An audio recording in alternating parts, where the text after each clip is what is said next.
The movie starts by introducing a drug dealer boss. He's living large, always surrounded by his henchmen, even at home. One day, while swimming, he spots a fancy watch at the bottom of the pool, thinking it's his. He dives to grab it, but out of nowhere, someone attacks him. This hitman makes quick work of his target and slips away unnoticed.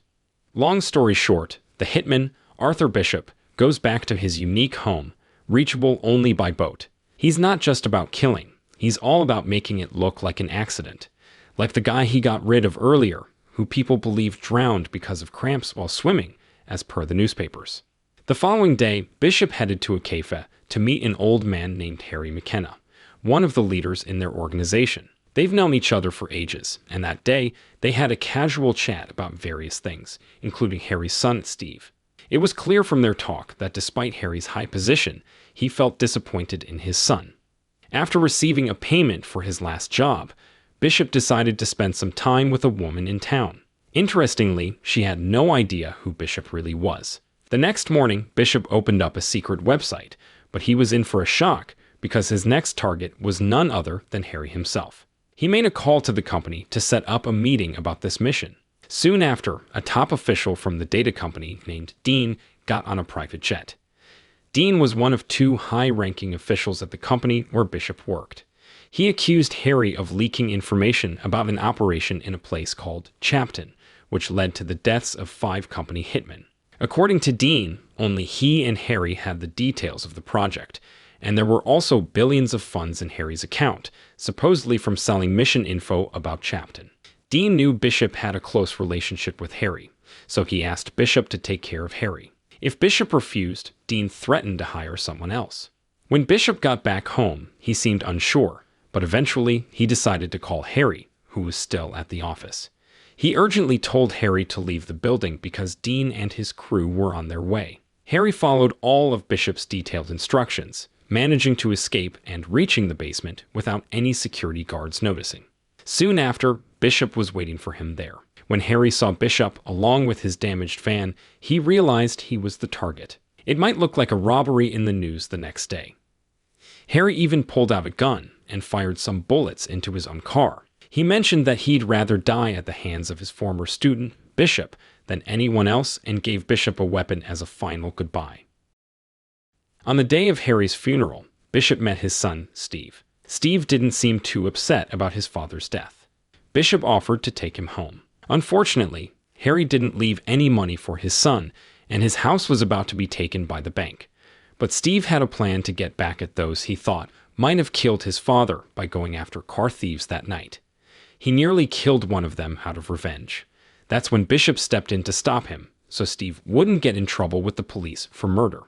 A few days later, Bishop, who had just finished shopping, got a surprise visit from Steve. Steve asked Bishop to train him as a student.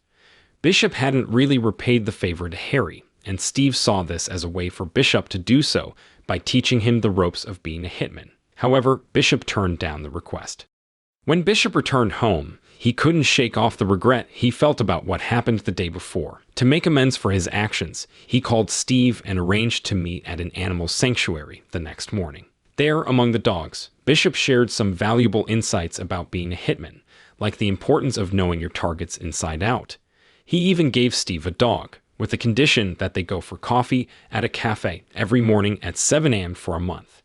During this time, Bishop taught Steve various skills, from handling weapons to the art of assassination. He also told Steve to study an insurance company's guidebook, which contained details about different types of deaths and their causes. This was the key to Bishop's ability to make deaths look like accidents. With his father's house taken away, Steve moved in with Bishop. After a few intense weeks of training, Bishop invited Steve to witness a real mission. At their meeting place, Bishop handed a stranger some money and a list of items to buy. Suddenly, Bishop launched an attack, revealing that the stranger was the actual target. Steve had been brought along for some hands-on experience in the world of hitmen. When Bishop got back home, he revealed the identity of the next target. This guy was a global supplier of illegal weapons. Bishop had already taken down his target, so now it was Steve's turn for the final test. Steve had spent the past month trying to lure in a man named Burke, who happened to be a tough hitman with a fondness for young men and Chihuahua dogs. Burke often made his move at a cafe, asking guys to have a drink with him. Following Bishop's plan, Steve was supposed to slip some drugs into Burke's drink and eliminate him. However, Steve was eager to prove himself and decided to take matters into his own hands. That night, he attempted to strangle Burke in his sleep, but it turned into a messy and brutal fight. Although Steve managed to eliminate his target, he was left battered and bruised. Bishop could only provide him with a box of medicine to treat his wounds. A few days later, Bishop went to the airport to collect payment for the previous assignment and a cell phone linked to Dean. Dean wasn't happy that Bishop had used Steve to take out the target instead of doing it himself. However, the company had a new contract, offering more money for a special target this time. A religious leader named Andrew, who had amassed enormous wealth from fundraisers and TV programs. Steve was tasked with this mission, and Bishop joined him in planning to inject adrenaline into Andrew's body, causing complications with his medication and leading to his demise. They quickly prepared for the operation, as Andrew was staying at a luxurious 5-star hotel. Bishop was well aware of the hotel plan and decided to sneak into the target's room through the ventilation system. Everything went smoothly, and they got close to the room where their target was relaxing behind the glass. However, when the doctor arrived to inject the drug into the target, things didn't go as planned. The drug they intended to use didn't work as expected, so they had to switch to plan B. After the room went quiet, they entered and used a device to make the target suffocate by blocking his throat. Unfortunately, a dropped bolt alerted some of the guards, and a chase ensued. Despite the close call, they managed to escape once again. With the mission successfully completed, Bishop headed to the airport to collect their payment. While there, he noticed something strange. One of the company's hitmen, who, based on a photo, was supposed to have died during a mission in the city of Chapton, was alive. Bishop decided to follow him onto a bus and wasted no time in asking what had really happened. The hitman didn't hold back and spilled the truth, revealing that Dean had paid him handsomely to eliminate 4 other agents during a mission in Chapton. Afterward, he was instructed to disappear completely. This revelation left Bishop emotionally shaken, realizing that the organization had been manipulating him all along. He rushed back home but encountered trouble at the dock, where he usually boarded his speedboat. 2 cars filled with hitmen attempted to kill him. Bishop called Dean and told him not to bother sending anyone, as he was more than willing to confront him. Meanwhile, Steve, who had been guarding the house, found himself surrounded. Bishop phoned the house, knowing his comrades were held hostage, and discreetly mentioned a hidden weapon in his chair, leading to a shootout. While Bishop acquired the address of one of Dean's bodyguards, Steve packed some belongings from the garage and stumbled upon a weapon that had belonged to his late father. It suddenly dawned on him that Bishop had been the one to eliminate his father. As they traveled to the target location, Steve couldn't conceal his disappointment and tried to subtly question Bishop about it. In short, they successfully infiltrated Dean's bodyguard's house and took his wife and child as hostages. Initially, he refused to reveal Dean's whereabouts, but after threatening his daughter, he gave in. Bishop then called Dean, inquiring about the payment he received for Harry's assassination, which was valued at around $50 million.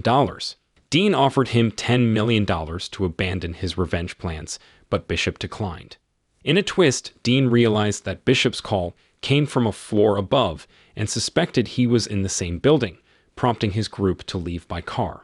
However, this was all part of Bishop's scheme. During the journey, one of Dean's cars was struck, leading to the annihilation of his guards. Bishop hopped into a parked garbage truck, while Steve was tasked with wrecking Dean's bodyguard car using a hijacked bus. With all his troops eliminated, Dean was left alone.